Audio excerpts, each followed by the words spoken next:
मनोज जरांगे कोण आहेत? मित्रांनो, मनोज जरांगे कोण आहेत? असं छगन भुजबळ यांना ज्यावेळेस विचारण्यात आलं, त्यावेळेस त्यांनी काय उत्तर दिलं ते बघा आणि मग त्याच्यानंतर आपण बोलूया या विषयावर. कारण की हा विषय खूप गंभीर आहे आणि या विषयावर बोलणं नक्कीच गरजेचं आहे. तोपर्यंत शेवटपर्यंत बघा, चॅनलला सबस्क्राईब करून ठेवा, लाईक करा. त्याला म्हणत तू केलंस. आतापर्यंत मराठा समाज जेवढे मुख्यमंत्री झाले, मंत्री झाले, 58 मोर्चे निघाले शांततेनं, कधी या अशा प्रकारचं तर वितुष्ट निर्माण झालं नाही. पण तुझे जे आजूबाजूला असलेले जे आहेत दारूवाले, मटकेवाले, वाळूवाले, त्यांनी उलट पहिल्यांदा बीड शहरामध्ये आमदारांची घरं जाळली. जयदर क्षीरसागर, संदीप क्षीरसागर आमदार आहे, जयदेश्वर माजी मंत्री आहेत, त्यांच्या आई खासदार होत्या काकू 2-3 वेळा. त्यांच्या घरातली लहान लेकरं जे मरता वाचले, ते प्रकाश सोळंकी आमदार आहे, ते एवढंच म्हणाले की ह्या आरक्षणाचा फार फायदा एका दुसऱ्या टक्क्याला होईल. बस तेवढ्याहून त्यांचं घर जाळलं. त्या अमरसिंग पंडितच्या घरावर दगड फेकले, हॉटेल जाळले आणि मग छगन भुजबळ तिथे गेला आणि मग याच्यामध्ये म्हटलं की नाही, आता मी गप्प बसणार नाही. तू काय महाराष्ट्राला वेठीच धरणार काय ह्या मटक्यावाल्यांच्या दादाला बरोबर घेऊन? तू काय मराठा समाजाचा नेता आहे का? मराठा समाजाचे खूप नेते आहेत. अरे पवार साहेब, अजित दादा, अशोक चव्हाण आहे, पृथ्वीराज चव्हाण आहे, इथे एकनाथ शिंदे आहेत, नरेंद्र राणे आहेत, कित्येक आहेत, माजी मुख्यमंत्री आहेत, मंत्री आहेत, याच्यातले या केंद्रातले मंत्री अनेक आहेत ना. इथे आतापर्यंत समजदारीने वागले आणि राज्यातील सर्व मागासवर्गीय सर्व समाजांना घेऊन त्यांनी राज्य सांभाळलं. तुला काहीच समजत नाही, आरक्षण कशासाठी समजत नाही.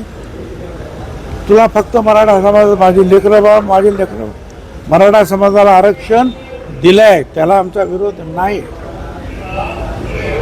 पण तू मुद्दामहून वितुष्ट वाढवतोय.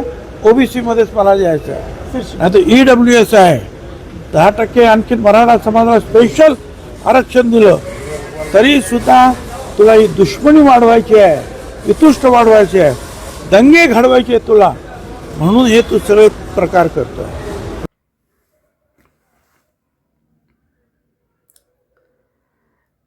तर अशा पद्धतीने छगन भुजबळ यांचं म्हणणं आहे की मनोज जरांगेचा अभ्यास नाही आहे. मनोज जरांगे कोण आहे? मनोज जरांगे हा वाळू माफियांचा लीडर आहे. मनोज जरांगे हा दारूवाल्यांचा लीडर आहे, दारू गुत्तेवाल्यांचा लीडर आहे.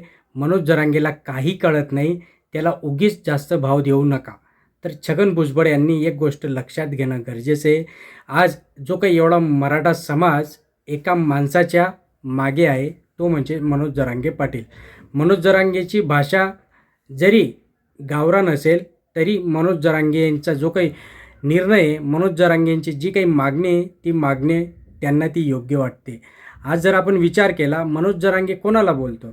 मनोज जरांगे हा फक्त छगन भुजबळ, नितेश राणे, देवेंद्र फडणवीस किंवा अजून इतर जे काही नेते असतील, म्हणजे अजित पवार वगैरे यांच्या विरोधात बोलता.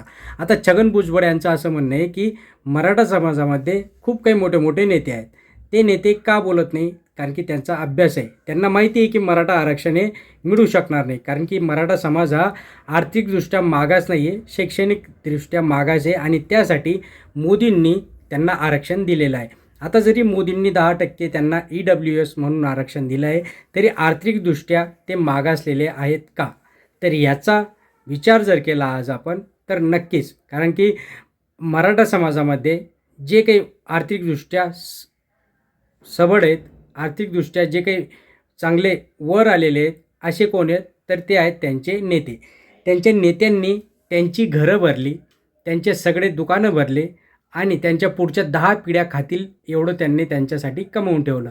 पण आज सर्वसामान्य जनतेसाठी त्यांनी काही केलेलं नाही आहे. जर विचार केला, छगन भुजबळांनी शरद पवारांपासून शरद पवार असो, अजित पवार असो, जे कोणी मराठा समाजाचे मुख्यमंत्री झाले, उपमुख्यमंत्री झाले, आमदार झाले, खासदार झाले, या सगळ्यांनी फक्त आपली घरं भरली. आणि आपले घरं भरत असताना यांनी इतर जे काही आर्थिकदृष्ट्या मागास होतं मराठा समाज, त्यांना फक्त निवडणुकीपुरता वापरून फेकलेलं आहे अक्षरशः. आणि हे लक्षात आलं मनोज जरांगे पाटील यांच्या. आणि म्हणून मागच्या जे काही 2-3 वर्षांपासून मराठा समाजासाठी लढणारा योद्धा जो आजपर्यंत कुणालाही मॅनेज झाला नाही आणि मला तरी वाटतं की मॅनेज होऊ शकणार नाही, असा मनोज जरांगे पाटील, त्या मनोज जरांगे पाटील विरोधात हे सगळं राजकारण शिजत आहे. आता मनोज जरांगे पाटील यांचा जर आपण विचार केला तर त्यांच्याकडे न शेती आहे, त्यांचे ना नावाने कुठले कॉलेजेस आहेत, त्यांचे ना नावाने कुठले कारखाने आहेत, त्यांच्या मागे आहे तो फक्त त्यांचा मराठा समाज आणि मराठा समाजाचा आत्मविश्वास. आता ह्या आत्मविश्वासाच्या जोरावर त्यांनी मुंबई गाजवली, मुंबई जाग केली आणि आजपर्यंत त्यांचे जे काही उपोषणं होते ते उपोषणं त्यांनी सफल करून दाखवले. आणि हैदराबाद गॅजेट जे चांगल्याने लागू होऊ शकत नव्हतं, असं हैदराबाद गॅजेट त्यांनी त्यांच्या समाजासाठी सरकारकडनं साम दाम दंड भेद या सगळ्या गोष्टी वापरून त्यांनी ते यूज करून टाकलं. आता छगन भुजबळांचं असं म्हणणं आहे की मनोज जरांगे हा फक्त शेपूट घालणारा माणूस आहे. म्हणजे त्यांनी सांगितलं की आम्ही निवडणूक लढवणार, आम्ही निवडणुका लढवणार, सगळे कागदपत्र जमवले, या आणि आपण निवडणुका लढवू. पण काय झालं, ऐन वेळेस शेपूट घातली, असं त्यांनी मागच्या त्यांच्या एका इंटरव्ह्यूमध्ये म्हटलं होतं.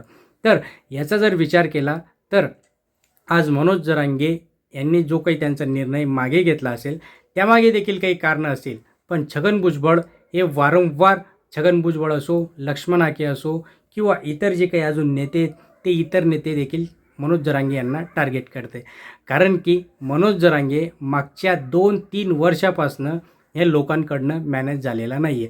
मनोज जरांगेंचं म्हणणे माझ्या मागे पुढे काही नाही आहे, मी फक्त समाजासाठी लढणारा माणूस आहे आणि इतिहासात माझी नोंद होईल असं काम मला करून जायचं. आणि नक्कीच तसं काम ते करताना देखील दिसत आहे. पण या मागचं जे काही राजकारण आहे ते राजकारण काही शांत होताना दिसत नाही आहे. हे राजकारण असंच चालू राहणार, असंच वारंवार. आता OBC वाले म्हणत आहे की आम्ही 10 तारखेला मुंबईमध्ये मोर्चा टाकू. तर हा जो मोर्चा जाणार आहे हा मनोज जरांगे यांच्या हैदराबाद गॅजेट जे काही लागू केलं आहे सरसकट, आणि हैदराबाद गॅजेटनुसार कुणबी प्रमाणपत्र वाटप होणार आहेत, त्या वाटपाला स्थगिती देण्यासाठी किंवा विधी व न्याय विभागाची परवानगी न घेता देवेंद्र फडणवीसांनी घाबरून मराठा समाजाला हे आरक्षण दिलं. किंवा निवडणुका तोंडावर आहेत आणि इलेक्शनच्या धर्तीवर त्यांना अशा कुठल्याच गोष्टी करायच्या नाहीत की जेणेकरून त्यांच्या जे काही येणारं इलेक्शन आहे त्या इलेक्शनला त्यांना बाधा पोहोचेल. आता छगन भुजबळांचं असं इनडायरेक्टली असं म्हणणं आहे की या लोकांना काही फरक पडत नाही कोणालाही कितीही आरक्षण दिलं तरी, कारण की यांच्या पुढच्या 10 पिढ्या हे खाऊन बसले आहेत. आणि छगन भुजबळ यांनी एक गोष्ट देखील म्हटले की मी ज्यावेळेस शिवसेनेमध्ये होतो, शिवसेनेमध्ये का सोडली, तर शिवसेना मी याच्यासाठी सोडली की आमच्या OBC समाजासाठी मला काम करायचं होतं. नाहीतर मला उद्धव बाळासाहेब ठाकरे आणि राज ठाकरे किंवा बाळासाहेब ठाकरे यांच्याबरोबर काम करायला काही त्रास नव्हता. फक्त त्यांनी मला सपोर्ट केला नाही किंवा त्यांची जी काही विचारधारा होती आणि माझी विचारधारा ही वेगळी आहे, म्हणूनच मला आज शिवसेना सोडावी लागली. आणि माझा जो काही लढा आहे, असं त्यांचं म्हणणं आहे, माझा नाही, त्यांचं असं म्हणणं आहे की माझा जो काही लढा आहे तो माझ्या OBC बांधवांसाठी आहे आणि OBC समाजासाठी हा लढा माझा कायम चालूच राहणार आहे, असंही त्यांनी यावेळेस सांगितलं. बघूया या विषयावर कशा काय गोष्टी घडणार आहेत, कशा गोष्टी कसं आता पुढे या गोष्टी हँडल होणार आहेत, ते नक्कीच बघण्यासारखं आहे. 10 तारखे म्हणजे परवाच या सगळ्या गोष्टींचा खुलासा होईल. मित्रांनो, अशाच महत्त्वपूर्ण माहितीसाठी आणि गोष्टींसाठी चॅनलला सबस्क्राईब करून ठेवा, लाईक करा. धन्यवाद.